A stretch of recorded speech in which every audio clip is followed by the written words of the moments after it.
Hello मेरे झारखंड के योद्धाओं, स्वागत है आप सभी का आपके अपने जिज्ञासा के यूट्यूब चैनल पर। आप सभी के लिए कोई भी इंपॉर्टेंट नोटिफिकेशन, कोई भी इंपॉर्टेंट न्यूज या कोई अपडेट आती है तो सबसे पहले आपके पास पहुंचाने का जिम्मा होता है हम सभी का। आप यहां पर देख पा रहे होंगे कि रांची ऑब्लिक डेटेड 21 फरवरी 2024 को इस नंबर से 02/B138/2023 280 से एक नोटिफिकेशन जारी किया गया है। क्या है नोटिफिकेशन, इसको हम लोग समझ लेते हैं क्योंकि नोटिफिकेशन बहुत बहुत इंपॉर्टेंट है। Government of Jharkhand, department of higher and technical education, directorate of higher education, यानी कि झारखंड सरकार के उच्च शिक्षा निदेशालय के द्वारा एक नोटिफिकेशन जारी किया गया है। किनके लिए जारी किया गया है ये जान लेंगे आप। ये जारी किया गया है पीएचडी में एडमिशन के लिए और असिस्टेंट प्रोफेसर बनने के लिए। बहुत महत्वपूर्ण हो जाता है कि आपको अब असिस्टेंट प्रोफेसर बनने के लिए या फिर पीएचडी में एडमिशन लेने के लिए एक सिंपल सा एक प्रोसेस फॉलो करना पड़ेगा। अब आप बहुत ही आसानी से असिस्टेंट प्रोफेसर बन सकते हैं। आपको यदि एडमिशन लेना है पीएचडी में universities of colleges of Jharkhand, तो आप यहाँ पर ये रूल फॉलो करने वाले हैं। क्या कहा गया है कि भारतीय संविधान के अनुच्छेद 309 के तहत जो झारखंड के राज्यपाल हैं, गवर्नर हैं, वो इस तरीके के रूल बनाएंगे या रूल बना सकते हैं, रूल बनाए हैं। क्या बनाए हैं? Rules for Jharkhand eligibility test for assistant professor and admission in PhD in universities and colleges of Jharkhand 2024। यहाँ पर जो जेट है इसका आप मीनिंग समझिएगा। झारखंड एलिजिबिलिटी टेस्ट ये किसके लिए बनाया जा रहा है? ये एक एग्जामिनेशन है, एक एलिजिबिलिटी टेस्ट है जो कि असिस्टेंट प्रोफेसर को अपॉइंट करने के लिए या फिर पीएचडी में एडमिशन लेने के लिए बनाया जा रहा है। ठीक है, और ये पूरे के पूरे झारखंड में लागू होगा और इसके लागू होने से क्या क्या चीजें अच्छी हो जाएंगी, तो आपको अब बहुत ही आसानी से आपको पीएचडी में एडमिशन मिलेगा और साथ ही साथ आप क्या कर सकते हैं, असिस्टेंट प्रोफेसर बनने का भी सपना पूरा कर सकते हैं। यहाँ पर जो टर्म यूज किए गए हैं उनके लिए सिंपली क्या क्या मीनिंग है वो यहाँ पर बताया गया है। तो मैं आपको बताता हूँ कि यहाँ पर क्या सबसे इंपॉर्टेंट हो जाता है। सबसे इंपॉर्टेंट हो जाता है झारखंड एलिजिबिलिटी टेस्ट, है ना। झारखंड एलिजिबिलिटी टेस्ट ये देना होगा यदि आपको असिस्टेंट प्रोफेसर बनना है या फिर आपको पीएचडी में एडमिशन लेना है। ये एक साल में कितनी बार हो जाएगा? वंस अ ईयर, यानी कि एक साल में एक बार होगा, है ना। कंप्यूटर बेस्ड टेस्ट होगा और कई शिफ्ट, एक शिफ्ट में हो सकता है या फिर कई शिफ्ट में हो सकता है और राज्य के अंदर बहुत से सिटीज के अंतर्गत ये हो सकता है। ठीक है, क्या डेट रहेगी, क्या टाइमिंग रहेगा, क्या सेंटर डिटेल्स रहेगा, ये सब आपको टाइम टू टाइम पर पता चलता रहेगा। ठीक है, ये जो जेट का एग्जाम है ये जेपीएससी कराएगा, झारखंड पब्लिक सर्विस कमीशन कराएगा once a year through press notification of the Jharkhand eligibility test, यानी कि एक टेस्ट हुआ करेगा जेपीएससी के द्वारा। तो आप समझ सकते हैं कि जेपीएससी किस तरीके का टेस्ट लेगा और इस टेस्ट को पास करके ही आप क्या बन सकते हैं, असिस्टेंट प्रोफेसर बन सकते हैं या फिर पीएचडी में एडमिशन ले सकते हैं। ठीक है, मोड ऑफ एग्जामिनेशन, यानी कि यहाँ पर कैसा एग्जाम होगा। ये जो एग्जाम होगा आपका कंप्यूटर बेस्ड एग्जाम होगा, कंप्यूटर बेस्ड टेस्ट होगा और पैटर्न क्या रहेगा, यहाँ पर दो पेपर होने वाले हैं। The test will be the consist of two papers, both the paper will consist of objective type multiple choice question, there will be no break between the papers, यानी कि लगातार पेपर होंगे आपके दोनों, पेपर फर्स्ट और paper second. यहाँ पर देखिए बहुत ही बेहतरीन है कि जो पेपर फर्स्ट है, पेपर फर्स्ट जो है वो 100 मार्क्स का होगा, नंबर ऑफ क्वेश्चन कितने होंगे, 50 होंगे।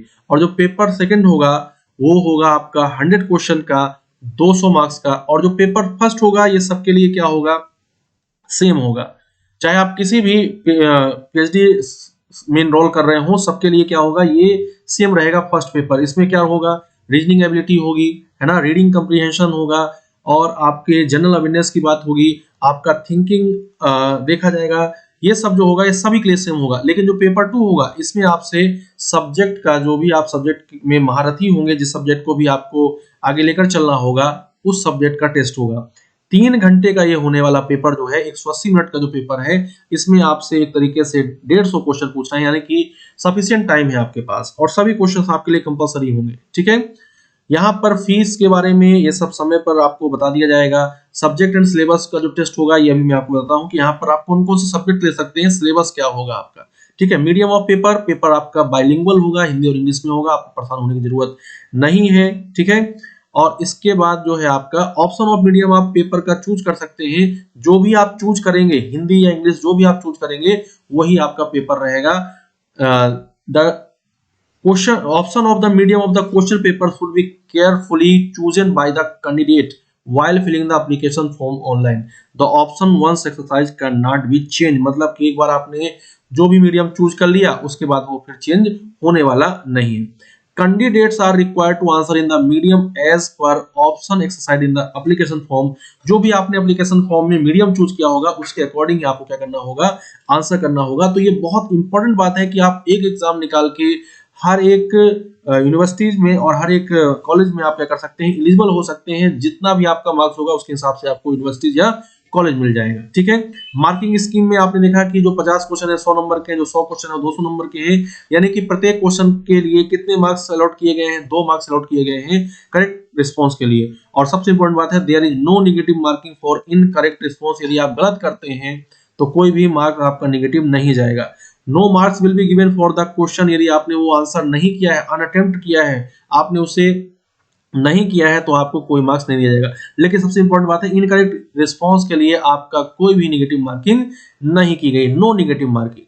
ठीक है, यस, ये सबसे इंपॉर्टेंट हो जाता है। यहाँ पर आप कौन कौन से क्या क्या देखते हैं, आप क्वालिफाइंग एग्जामिनेशन है ये आपका।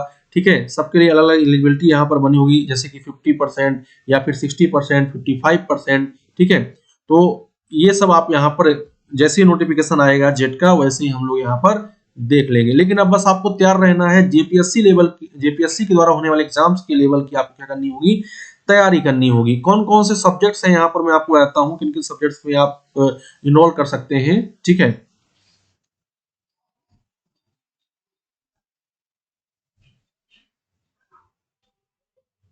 ये काफी लंबा नोटिफिकेशन है जिसके अंदर सब कुछ बताया गया है, कैसे क्या प्रोसीजर होगा, कैसे आप फॉर्म फिल करेंगे, कैसे आप सिग्नेचर अपलोड करेंगे, ये सारी चीजें यहाँ पर बताई गई हैं। ठीक है, और किन किन सब्जेक्ट्स में आप यहाँ पर इनरोल कर सकते हैं, किन किन सब्जेक्ट्स के लिए आप एलिजिबल हो जाएंगे, वो मैं सबसे पहले आपको दिखा देता हूँ। जो सबसे इंपॉर्टेंट है ये देखिए, एंथ्रोपोलॉजी के लिए, अरेबिक के लिए, बंगाली के लिए, चाइनीज के लिए, कॉमर्स के लिए, कंप्यूटर साइंस एंड एप्लीकेशन के लिए ये सब्जेक्ट्स रहेंगे आपके। ठीक है, और economics and rural economics, education, English education शिक्षा, English, environmental science, French, geography, German, ये सारे सब्जेक्ट्स आपके यहाँ पर रहने वाले हैं। Hindi, history, home science, Japanese, labour and social welfare जिसको हम लोग सोशल वर्क के नाम से जानते हैं, लॉ, मैथली, मैनेजमेंट, है ना, ये सारे सब्जेक्ट्स यहाँ पर रहेंगे। इसके बाद मास कम्युनिकेशन एंड जर्नलिज्म, है ना, पत्रकारिता जिसको हम लोग कहते हैं, museology and the conservation, music, Oriya, performing art, dance या फिर ड्रामा या फिर theatre, Persian, philosophy, political science, physiology, public administration, Sanskrit, Santhali और कह सकते हैं सोशोलॉजी, ये सब सब्जेक्ट्स यहाँ पर रहने वाले हैं।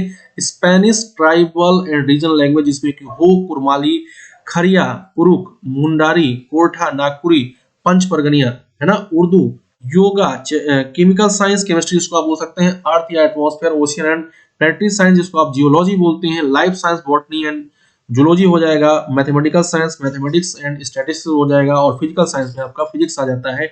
ये आपके जो पेपर सेकंड के लिए होंगे ये सब्जेक्ट्स आपके रहेंगे। ठीक है, तो इस तरीके से आप जल्दी से अब तैयार हो जाइए कि आपको असिस्टेंट प्रोफेसर बनने से या पीएचडी में इनरोल करने से कोई रोक नहीं सकता है माय डियर।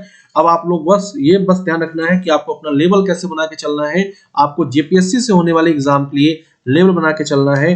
तो बहुत जल्द इसके लिए क्लासेस आपको इस प्लेटफॉर्म पर मिलने वाली हैं, तो आप इसके लिए तैयार रहिए। और जो भी आपको कोई दिक्कत हो, कोई समस्या हो, तो आप अपना डाउट जरूर पूछिए। यहाँ पर आपके लिए आपके जो शिक्षक हैं वो हमेशा तैयार हैं आपके डाउट्स को क्लियर करने के लिए। तो थैंक यू सो मच, सभी लोगों का बहुत बहुत धन्यवाद। और जितने भी लोग असिस्टेंट प्रोफेसर बनने का सपना देख रहे हैं, पीएचडी करना चाहते हैं, डॉक्टर लगाना चाहते हैं अपने आगे, उनके लिए बहुत बड़ी अपॉर्चुनिटी है। अब आपको जेट के एग्जाम से सभी यूनिवर्सिटीज एंड सभी कॉलेजेस में दाखिला मिलेगा, और आपका यदि नंबर यदि बेहतरीन रहा तो आप सीधे असिस्टेंट प्रोफेसर भी बनेंगे। और बिल्कुल ये बनेंगे, ये हमारा क्या है, ये हमारा ध्येय होना चाहिए। Thank you so much. जय हिंद, जय भारत, जय जोहार, जय झारखंड।